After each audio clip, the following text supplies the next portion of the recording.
उनका नाम बलदेव नारायण था।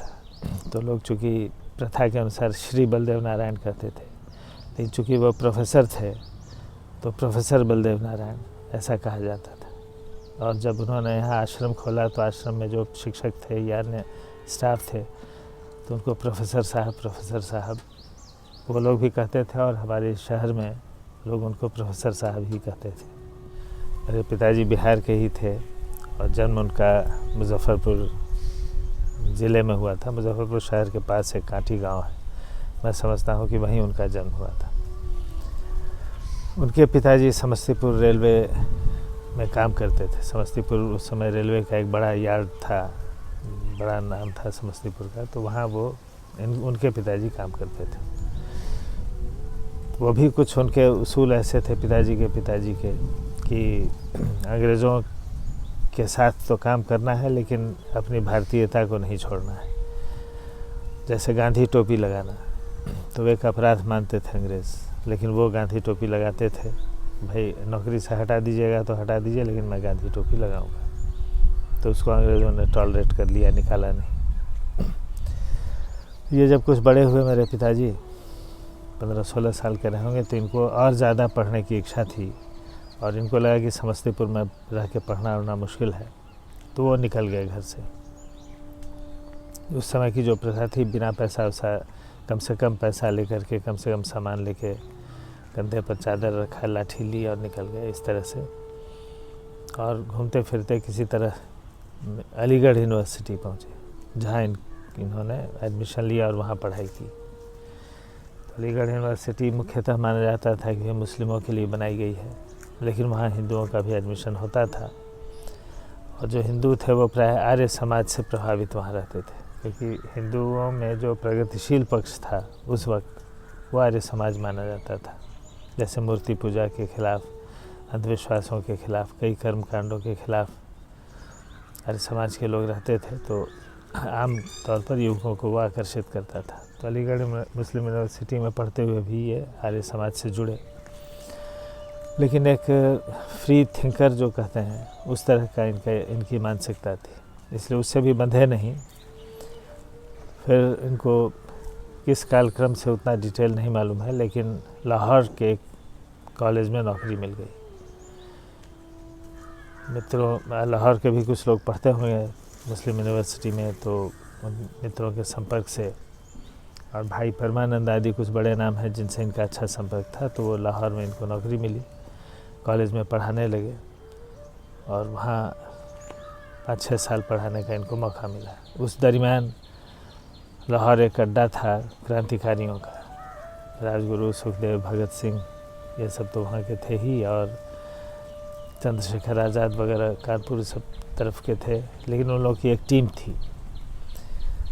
तो उससे इनका, ये उस टीम में शामिल नहीं थे, लेकिन उन लोगों से परिचय था, संपर्क था। सुखदेव से ख़ास तौर से कुछ ज़्यादा नज़दीकी थी, लेकिन ये कभी उनकी एक्टिविटी में शामिल नहीं हुए, लेकिन वैचारिक चर्चा चलती रही। वैचारिक चर्चा, इन पे ज़्यादा प्रभाव गांधी जी के विचारों का था, इसलिए, लेकिन चूँकि नौकरी करनी थी, पढ़ाने की बात थी, इसलिए पढ़ाते थे और उनसे डिस्कशन करते थे। फिर तो उन लोगों को फांसी हो गई और ये सब 2-3 साल के अंदर घट गया। 34 में बिहार में भूकंप आया बहुत बड़ा, तो यहाँ के सबसे बड़े नेता उस वक्त डॉक्टर राजेंद्र प्रसाद थे। उन्होंने आह्वान किया कि बिहार के जो पढ़े लिखे युवक हैं, बाहर नौकरी कर रहे हैं या अच्छी जगहों पर हैं, वो भूकंप में बिहार में रिलीफ की बहुत ज़रूरत है, बिहार वासियों को मदद की ज़रूरत है, तो वो आ जाएं यहाँ और यहाँ काम करें। तो उस बैकग्राउंड में उन्होंने अपनी नौकरी वहाँ की छोड़ दी और यहाँ आ गए।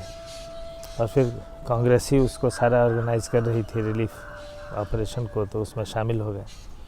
क्योंकि पढ़े लिखे लोग उस समय बहुत ज़्यादा नहीं होते थे और इनकी पढ़ाई शिक्षा दीक्षा अच्छी थी, अंग्रेज़ी बहुत अच्छी थी, हिंदी भी बहुत अच्छी थी, तो पढ़े लिखे कांग्रेसियों में इनकी गिनती होने लगी। और इन्होंने यहाँ जिस तरह का काम किया तो उससे लोग बहुत प्रभावित हुए। तो कांग्रेस के जो अलग अलग काम होते थे, तो राजनीतिक कामों में इनकी रुचि कम होती थी, जो रचनात्मक कार्यक्रम होते थे उसमें इनकी रुचि ज़्यादा थी। जैसे एक रचनात्मक कार्यक्रम था कांग्रेस का कि भाई ज़मींदार तो बहुत जालिम होता है, ये इमेज थी। अत्याचार करता है, लेकिन उस ज़मींदार को सही तरीके से कैसे काम करना चाहिए, एक बेनेवोलेंट कैसे होना चाहिए, जो अपने प्रजा की देखभाल करे, उसके ज़मींदारी में जो लोग हैं वो सुखी रहें, संपन्न रहें, ये करके दिखाना चाहिए। तो कांग्रेस के मन में ये आया तो उन्होंने कुछ ज़मींदारियाँ कांग्रेस ने ली, जिसमें एक ज़मींदारी इनको दी कि भाई आप चलाइए। तो यहाँ से करीब 30-40 किलोमीटर दूर का गांव है तरवारा, वहाँ इन्होंने अपना आश्रम बनाया और वहाँ काम शुरू किया। तब तक मेरी माँ भी आ चुकी थी, तो माँ के साथ वहाँ रहते थे। तो फिर गांव के लोग ताड़ी शराब नशा छोड़ें, चोरी करने की आदत थी, चूँकि दूसरे कोई उपाय नहीं थे तो चोरी छोड़ें और दूसरे तरह से अर्थोपार्जन में लगें, आदि आदि तरह के अंधविश्वास के खिलाफ काफ़ी काम किया। और चूँकि खुद उस समय युवा थे तो खुद भी अनेक कामों से जुड़े रहते थे और काम करते थे। तो अंग्रेज़ों की नज़र रहती थी कि जहाँ जहाँ कांग्रेसी अच्छा काम कर रहे हैं तो उनको कैसे डिस्टर्ब किया जाए। तो 1-2 बार तरवारा में जो आश्रम इनका था उसको जला भी दिया अंग्रेज़ों ने एक बार। तो उसका एक फ़ोटो भी हम लोग के पास है कि जले हुए आश्रम के सामने मेरे माँ पिताजी बैठे हुए हैं, तो उसको भी हम लोग देखा करते हैं। फिर 42 का आंदोलन हुआ, उसमें जेल भी गए, फिर बाहर भी निकले। लेकिन एक ख़ास काम जो हुआ 42 के आंदोलन के बाद से आज़ादी मिलने तक, कांग्रेस के डिक्टेटर बनाए जाते थे, जिला डिक्टेटर। इस ज़िले में ये आदमी माने कांग्रेस का जो नेता है, ये जो कहेगा उसको करना है कांग्रेसियों को, क्योंकि वो माना जाता था कि युद्ध जब चल रहा है अंग्रेज़ों के साथ, तो युद्ध में डिसिप्लिन भी बहुत आवश्यक है। तो उस समय की शब्दावली में कि कांग्रेस का जिला डिक्टेटर ये है, मतलब कि इसमें हाँ ना कुछ नहीं सोचना है। जो कार्यक्रम आया उसको ये जिला डिक्टेटर सब जगह परमिट करेगा और उसके अनुसार सब लोग काम करेंगे। तो ये जिला डिक्टेटर भी रहे 1-2 ज़िलों के। आज़ादी मिली तो इन्होंने एक काम 2-3 साल तक किया कि 1942 के आंदोलन में जगह जगह लोगों ने अपनी पहल से भी कार्यक्रम किए थे। कांग्रेस तो भारत छोड़ो का नारा लगाई और उसके बाद सारे नेता उसके बड़े बड़े बंद कर दिए गए, जेल के अंदर चले गए। तो जनता नेतृत्व विहीन एक तरह से हो गई। लेकिन गांधी जी के करो या मरो को, इसके संदेश को और अहिंसा सत्य इन सब की बातों को लोगों ने जैसे समझा, उस तरह से वो सक्रिय हो गए। और बिहार में वो आंदोलन काफ़ी तेज़ रहा, जहाँ जिसको जो लगा कि अंग्रेज़ों के विरोध में हम ये कर सकते हैं हिंसा न करते हुए, वो उन्होंने किया।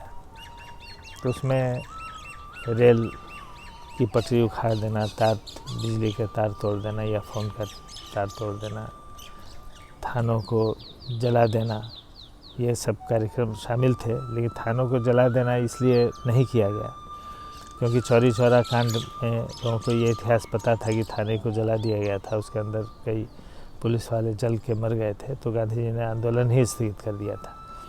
इसलिए लोगों के दिमाग में था कि भाई उस हद तक अगर हम जाएंगे तो आंदोलन ये गांधी जी के विचारों के विरुद्ध होगा। तो वो सब नहीं किया, लेकिन काफ़ी जगह लोगों ने जुलूस निकाले, लाठियाँ खाई, मरे भी। और इस कार्यक्रम में केवल बड़े नेता नहीं थे, बड़े नेता तो जेल में थे, जो बाकी जो नेता थे वो भी कई बड़े नेता थे जो देह बचा के काम करते थे। लेकिन आम जनता के बीच से नए नेतृत्व करने वाले निकले, अपने अपने टोले मोहल्ले ज़िले में जाने जाने वाले, उन लोगों ने बहुत ही जम करके काम किया। और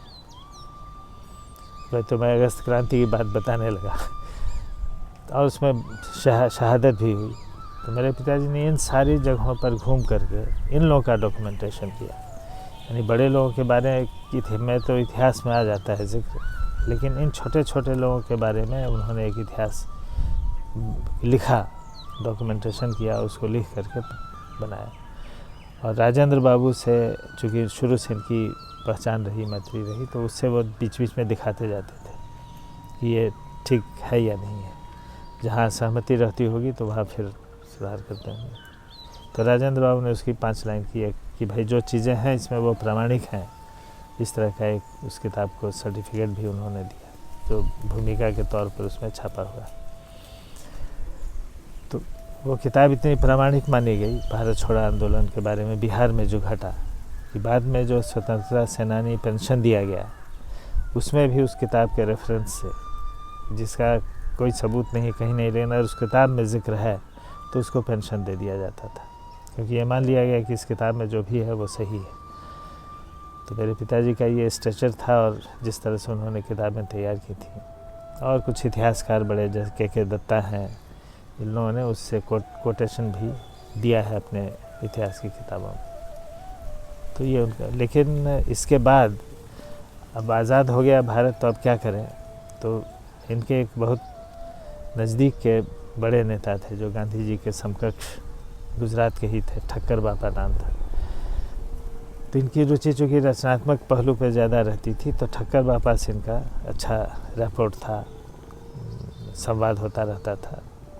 तो उन लोगों ने तय किया, ये जो 8-10 लोगों का ग्रुप था, कि हम लोग पार्टी छोड़ देंगे और अलग अलग इलाकों में जो सबसे पिछड़ी जनसंख्या है, जमात है, जाति है, उनके बीच काम करेंगे। तो किसी ने आदिवासियों के बीच काम करना चुना, किसी ने कहीं चुना। इन्होंने मुसहरों के बीच काम करने की चुना कि हम मुसहरों की शिक्षा के लिए और उनके उत्थान के लिए काम करेंगे। तो मुसहर हैं, डोम हैं, और इस तरह 2-3 जातियां हैं जो सबसे पिछड़ी उस समय थीं। और चूँकि रोसड़ा उत्तर बिहार में मुसहरों की जो बस्तियां हैं, उसमें रोसड़ा उसका केंद्र करीब करीब पड़ता है, और यहाँ रेलवे लाइन भी थी। तो इसलिए इन्होंने तय किया कि रोसड़ा में ही हम यहाँ अपना अड्डा बनाएंगे, और यहीं आश्रम बना के उन्होंने काम शुरू किया। और बिहार का पहला हरिजन आवासीय विद्यालय ठक्कर बापा के नाम पर इन्होंने आश्रम का नाम दिया राजेंद्र आश्रम, और उसके अंदर जो विद्यालय चलता था वो ठक्कर बापा विद्या मंदिर, इस नाम से उन्होंने चलाया। अभी भी, अब तो उसका सरकारीकरण हो गया है। तो ऐसा होता है कि जिस्म है, आत्मा निकल गई है, लेकिन जिस्म और आत्मा जब दोनों जुड़ी हुई थी तो बड़ा आनंद आता था। हम लोगों की, हम सभी भाई बहनों की शिक्षा दीक्षा उसी आश्रम में हुई, दलितों के साथ ही रहना, आना जाना, पढ़ना। तो हम लोग के दिमाग से भी जो जातिवाद का भूत सब निकला, उसमें वो प्रक्रिया चली, उसकी बहुत बड़ा हाथ है, उसकी बहुत बड़ी मदद हुई। तो ये एक है। फिर पूरे इलाके में छूत छात के खिलाफ प्रचार करना, जो संविधान जो कहता है, जो कानून बने हैं, उन कानूनों का लोगों के बीच प्रचार करना। को जो लोग जानते हुए भी छूत छात को बरतते हैं, ऐसे लोगों पर केस करवाना, ये सब भी काम हुआ। तो जिससे काफ़ी एक लोगों को ये पता चल गया कि अब हम इस तरह का न्याय करेंगे हरिजनों पर तो वो चलेगा नहीं, कानून उनके साथ है, देश उनके साथ है। तो इस तरह की एट्रोसिटीज़ जो है वो यहाँ काफ़ी बंद हो गए, कि बड़े जाति के लोग छोटी जाति पर एट्रोसिटी करें, वो बंद हुआ। जब यहाँ इन्होंने काम शुरू किया मुसहरों के बीच और आश्रम बनाया, वो ठक्कर बापा विद्यालय चलाने लगे। बहुत सारे शिक्षक उसमें थे जो जिनको प्रशिक्षित किया गया कि कैसे तुम निचले वर्ग के लोगों को, निचली जाति के लोगों को किस तरह से अपनाओ, बराबरी से मानो और पढ़ाओ, वगैरह वगैरह। और यहाँ के जो स्थानीय स्वतंत्रता सेनानी थे तो वो सब पहले से इनको जानते थे, नाम भी मालूम था, तो उनका भी सहयोग मिला, आना जाना अपनी सीमा में। लेकिन इस काम से को छोड़ करके दूसरे काम को आप करें, इसका प्रलोभन भी बहुत था। चूँकि राजेंद्र बाबू से इनका सीधा संपर्क रहता था, तो इनको गवर्नर आप बनिए किसी प्रांत के, ये सब भी ऑफ़र था, आप जिस प्रांत के चाहिए। चूँकि राष्ट्रपति ही उसको बनाता है, और उस समय जो माहौल था उसमें ये मुश्किल नहीं था, लेकिन उन्होंने वो सब ठुकरा दिया कि नहीं, मैं इसी काम को करूँगा। तो ठक्कर बापा की नज़दीकी के कारण ये इस तरह से उन्होंने इसको चुना।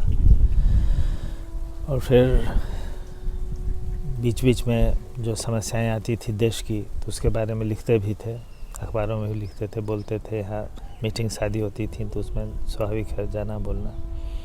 1962 के जब चीन का युद्ध हुआ तो उस समय मेरी माँ काफ़ी उसमें आगे बढ़ कर के उन्होंने रोसड़ा शहर में फ़ौज के लिए जो चंदा इकट्ठा करना होता है उस काम को किया और ऑर्गेनाइज जिस तरह से किया उसमें काफ़ी काम हुआ यहाँ।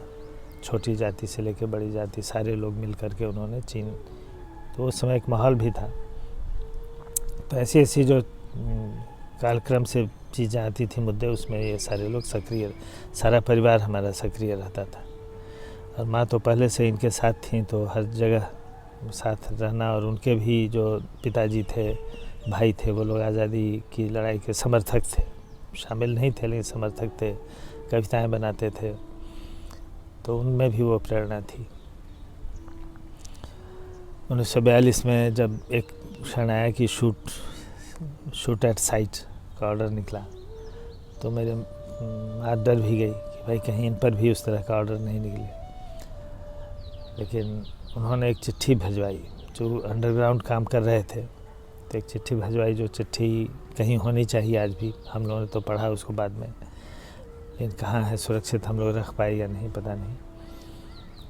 कि माँ से एक तरह से पूछा कि तुमको क्या लगता है, मैं तो इस सब काम में लगा हुआ हूँ, तुम क्या महसूस करती हो? तो उन्होंने कहा कि नहीं ठीक है, आप जिस काम में उसमें लगे रहिए, और जैसी देश की किस्मत होगी। थोड़ा भावुक हो रहा हूँ। तो उन्होंने कहा कि जैसी देश की किस्मत होगी वैसी हम लोग की किस्मत होगी, हमारे बच्चों की वैसी किस्मत होगी, इसलिए आप निश्चिंत होकर उस काम को कीजिए। तो ये एक स्पिरिट थी। तो ये पहले की बात है जब आज़ादी की लड़ाई चल रही थी तब। बाद में ये चीनी हमले के समय की ये बात थी। फिर जब बिहार आंदोलन का समय आया तो बहुत सी, वो तो कांग्रेस ही के खिलाफ था और ये भले कांग्रेस से हट करके काम कर रहे थे, लेकिन इनके बारे में यहाँ के आम तौर पर जो कम पढ़े लिखे लोग हैं वो इनको कांग्रेसी कहा जा रहे हैं, तो कांग्रेसी से मिलने जा रहे हैं या कांग्रेसी का घर वहाँ है। तो कांग्रेस के साथ इनकी पहचान थी। कांग्रेस वाले भी समझते थे कि यार वोट का समय तो ये तो कांग्रेस को ही वोट देंगे, इस तरह का था। फिर बिहार आंदोलन आया तो वो तो कांग्रेस के ही खिलाफ था जयप्रकाश जी के द्वारा, तो इन्होंने लेकिन जयप्रकाश जी का साथ दिया और कहा कि नहीं, ये कांग्रेस ने जो किया है, इंदिरा जी जिस रास्ते पर जा रही हैं वो गलत है, इस आकलन से मैं सहमत हूँ। और कहते थे कि कांग्रेस तो कांग्रेस थी, ये कांग्रेस ई है, कांग्रेस नहीं है, कांग्रेस ई है। ई एक इंदिरा करके लगाया जाता था, कांग्रेस आई, तो इसलिए ये दूसरे प्रकार की कांग्रेस है। तो हम लोग जब इस आंदोलन से जुड़े तो पूरा समर्थन इनका था। जेल गए या कुछ भी किए तो इनकी तरफ से कभी कोई माँ की तरफ से मत जाओ या सावधान रहो, ये सब नहीं, एकदम पूरी तरह से भाग लो और आगे रहो, ऐसा रहा। मैं तो बिहार आंदोलन के पहले से जेपी विनोबा के साथ पढ़ाई छोड़ करके काम करने लगा था। तो उसका, हालांकि उस समय कोई माहौल नहीं था, तो लगता था कि इन लोगों को लगता है कि भाई आगे क्या भविष्य होगा, कैसा करियर रहेगा, परिवार कैसे चलेगा हमारा, ये चिंता है। लेकिन कभी इन्होंने विरोध नहीं किया कि भाई मत जाओ। मैं गांव में काम करने के लिए सर्वोदय वालों के साथ जाता था, तो हमेशा समर्थन रहा। तो एक तरह से परिवर्तनकारी दिमाग इनका था और इसलिए बिहार आंदोलन का इन्होंने पूरी तरह से समर्थन किया। फिर 1985 में उनकी मृत्यु हो गई।